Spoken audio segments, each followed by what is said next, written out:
In Austin, I'm Mark Mullins. Right now, people in just about every profession are losing their jobs over social media posts related to the death of conservative activist Charlie Kirk.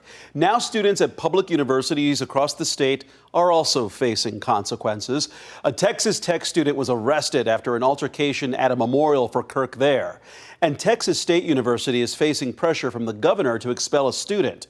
In the video, a man appears to be making light of the assassination of conservative activist Charlie Kirk during a memorial for Kirk on the Texas State University campus. The governor reposted the video on X, writing, quote, "Hey, Texas State, this conduct is not accepted at our schools. Expel this student immediately."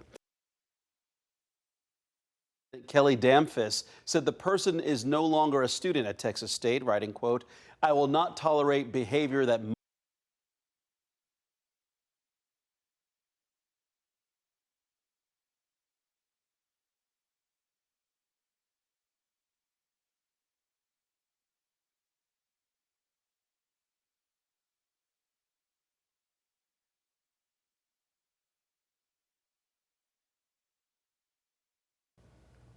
All right, so I'm going to skip that part because it's redundant. Okay. All right, in 3, 2. In Austin, I'm Mark Mullins. Well, right now, people in just about every profession are losing their jobs over posts to social media related to the death of conservative activist Charlie Kirk.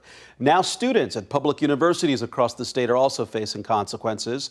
A Texas Tech student was arrested after an altercation at a memorial for Kirk there. And Texas State University faced pressure from the governor to expel a student. In the video, a man appears to be making light of the assassination of Kirk during a memorial for Kirk on the Texas State University campus. The governor reposted the video on X, writing, quote, "Hey, Texas State, this conduct is not accepted at our schools. Expel this student immediately." In a statement, Texas State University President Kelly Damphus said the person is no longer a student at Texas State, writing, quote, "I will not tolerate behavior that mocks, trivializes, or promotes violence on our campuses." Nearly 2 years after a DoorDash driver went missing, his killer has been convicted. Police say in October of 2023, Sean Joseph was making food deliveries but never made it home. Officers found the car he was driving in a Walmart parking lot on East Palm Boulevard and identified Royce Loggins as a person of interest. They eventually arrested Loggins in Haltom City and discovered Joseph's body in a rural part of Milam County. Loggins pled guilty to a murder charge, and he was sentenced to 40 years in prison. More than 100 firefighters responded to a fire at a mixed-use apartment complex in North Austin. This was a 3-alarm fire that broke out Tuesday in the Domain. It started between walls above the Louis Vuitton and Lululemon stores on Century Oaks Boulevard around 1:30. No one inside was hurt, but one firefighter had to be treated for a hand injury. 2 stores and about 10 apartments were damaged. A new audit shows the city of Austin's zero waste strategic plan is not on track to meet its goal. The 2009 initiative was set to divert 90% of waste away from landfills.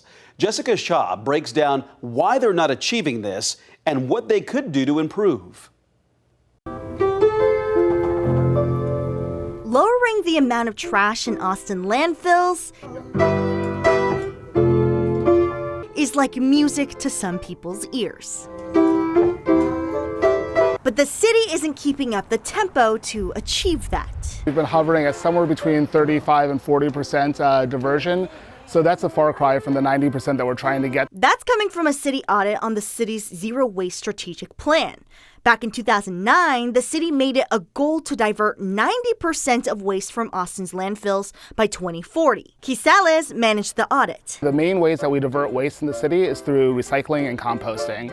So we were looking at how are we educating our residents and our visitors to help achieve that goal.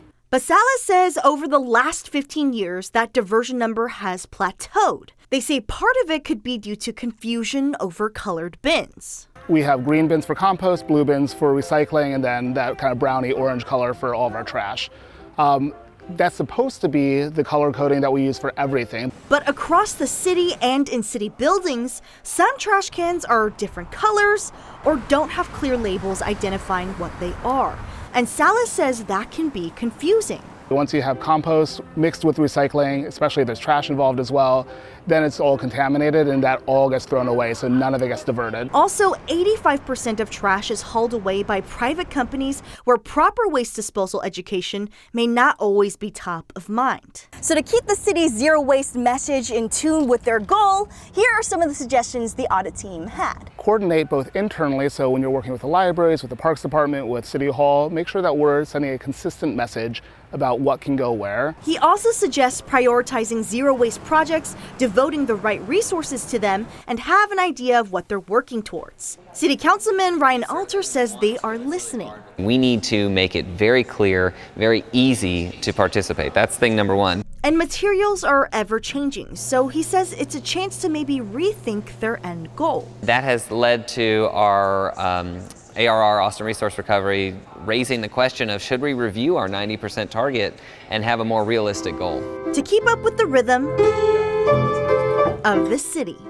In Austin, Jessica Cha, KVUE News. The world is remembering actor Robert Redford. He died Tuesday at the age of 89. The Hollywood legend has a lot of ties to Central Texas. Adam Bennett shows us how Austinites are remembering him.